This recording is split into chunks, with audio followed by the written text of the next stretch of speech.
Friends, എല്ലാവർക്കും ഡ്യൂഡീസ് വേൾഡിലേക്ക് സ്വാഗതം. എല്ലാവരും സുഖമായിട്ടിരിക്കുന്നെന്ന് വിശ്വസിക്കുന്നു. ഇന്ന് നമ്മൾ വെറൈറ്റി ആയിട്ടുള്ള ഒരു ഫ്രൈഡ് മിൽക്കാണ് ഉണ്ടാക്കാനായിട്ട് പോകുന്നത്. അപ്പോൾ എൻ്റെ ഈ വീഡിയോ ഇഷ്ടപ്പെട്ടാൽ സബ്സ്ക്രൈബ് ചെയ്യാൻ മറക്കണ്ട. അപ്പോൾ നമുക്കിനി എന്തായിരുന്നാലും വീഡിയോയിലേക്ക് കടക്കാം. എനിക്ക് ആവശ്യമുള്ളത് പഞ്ചസാര, കോൺഫ്ലോർ, പിന്നെ പാല്. അപ്പോൾ നമുക്ക് ആദ്യം തന്നെ ഒരു ചീനച്ചട്ടി എടുക്കാം. അതിലേക്ക് 5 ടേബിൾ സ്പൂൺ കോൺഫ്ലോർ ഇട്ട് കൊടുക്കാം. സ്റ്റൗ ഓൺ ചെയ്തിട്ടില്ല. ഇനി നമുക്ക് ഇതിലേക്ക് 5 ടേബിൾ സ്പൂൺ പഞ്ചസാര ഇട്ട് കൊടുക്കാം. ഈ പഞ്ചസാര പൊടിക്കാത്ത പഞ്ചസാരയാണ്. ഇനി ഇതൊന്ന് മിക്സ് ചെയ്ത് കൊടുക്കാം. അതിനുശേഷം നമുക്കിതിലേക്ക് നമ്മൾ എടുത്തു വെച്ചിട്ടുള്ള 1 കപ്പ് പാൽ ഒഴിച്ചു കൊടുക്കാം. എന്നിട്ട് നല്ലതുപോലെ ഒന്ന് മിക്സ് ചെയ്തെടുക്കാം.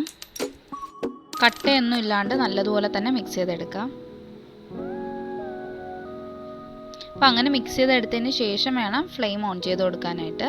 അപ്പോൾ ഞാൻ ദേ ഇപ്പോൾ ഫ്ലെയിം ഓൺ ചെയ്തിട്ടുണ്ട്. ഇനി നന്നായിട്ട് കൈയെടുക്കാണ്ട് ഇങ്ങനെ ഇളക്കി കൊടുത്തോണ്ടേ ഇരിക്കുക. അപ്പോൾ നല്ലതുപോലെ ഇതുപോലെ കുറുകി വരും.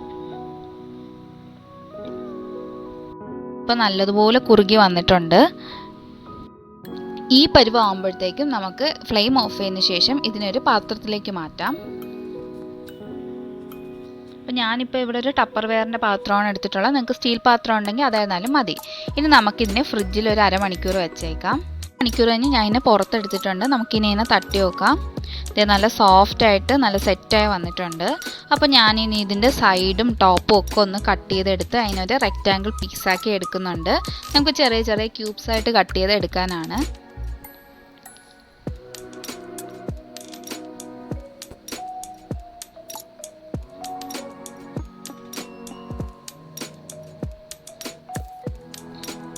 അപ്പം ഞാൻ ദേ ഇപ്പോൾ ചെറിയ ചെറിയ ക്യൂബ്സായിട്ട് കട്ട് ചെയ്ത് എടുത്തിട്ടുണ്ട്. ഇനി നമുക്ക് ഒരു ബൗളിൽ 3 ടേബിൾ സ്പൂൺ മൈദമാവ് ഇട്ട് കൊടുക്കാം. അതിലേക്ക് ഞാൻ 3 ടേബിൾ സ്പൂൺ പഞ്ചസാര ഇട്ട് കൊടുക്കുന്നുണ്ട്. അപ്പോൾ മധുരമൊക്കെ നിങ്ങളുടെ ഇഷ്ടത്തിനനുസരിച്ചിട്ട് എടുക്കാം കേട്ടോ. അപ്പോൾ ഇതിലേക്ക് നമുക്ക് വെള്ളം ഒഴിച്ച് മിക്സ് ചെയ്തെടുക്കാം.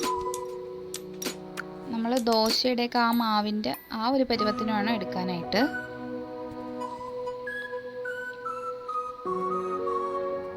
അപ്പം ആ ഒരു പരുവത്തിന് നമ്മളിപ്പം കുഴച്ചെടുത്തിട്ടുണ്ട്. ഇനി നമുക്ക് ഒരു ബൗളിൽ കുറച്ച് ബ്രെഡ് ക്രംസ് എടുക്കാം. അപ്പം നമ്മൾ കട്ട് ചെയ്ത് വെച്ചിട്ടുള്ള ക്യൂബ്സ് ഇതിലിട്ടൊന്ന് നന്നായിട്ട് കോട്ട് ചെയ്തെടുത്തതിന് ശേഷം നമുക്കിനി ബ്രെഡ് ക്രംസിൽ കൂടെ ഇട്ട് നന്നായിട്ടൊന്ന് കോട്ട് ചെയ്തെടുക്കാം.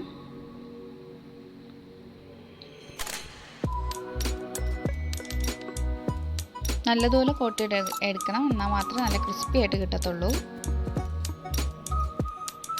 അപ്പോൾ ഞാൻ ദേ അങ്ങനെ എല്ലാം നമ്മൾ എടുത്തു വെച്ചിട്ടുള്ള എല്ലാ പീസും അതേപോലെ ഡിപ്പ് ചെയ്തെടുത്തിട്ടുണ്ട്. ഇനി നമുക്ക് എണ്ണ ചൂടാക്കി അതിലോട്ടിട്ടൊന്ന് ഫ്രൈ ചെയ്തെടുക്കാം.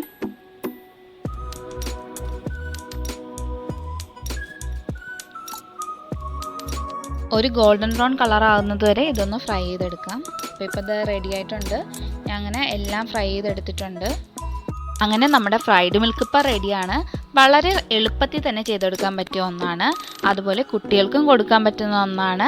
അപ്പോൾ എല്ലാവരും ഇത് വീട്ടിൽ ട്രൈ ചെയ്ത് നോക്കുക. അപ്പോൾ എൻ്റെ ഇന്നത്തെ ഈ വീഡിയോ എല്ലാവർക്കും ഇഷ്ടമായെന്ന് വിചാരിക്കുന്നു. ഇഷ്ടമായാൽ ലൈക്ക് ചെയ്യുക, ഷെയർ ചെയ്യുക, കമൻറ്റ് ചെയ്യുക. സബ്സ്ക്രൈബ് ചെയ്യാത്തവരുണ്ടെങ്കിൽ സബ്സ്ക്രൈബ് ചെയ്യാൻ മറക്കണ്ട. അപ്പോൾ നമുക്കിനി അടുത്തൊരു വീഡിയോയിൽ കാണുന്നത് വരെ എല്ലാവർക്കും ബായ്.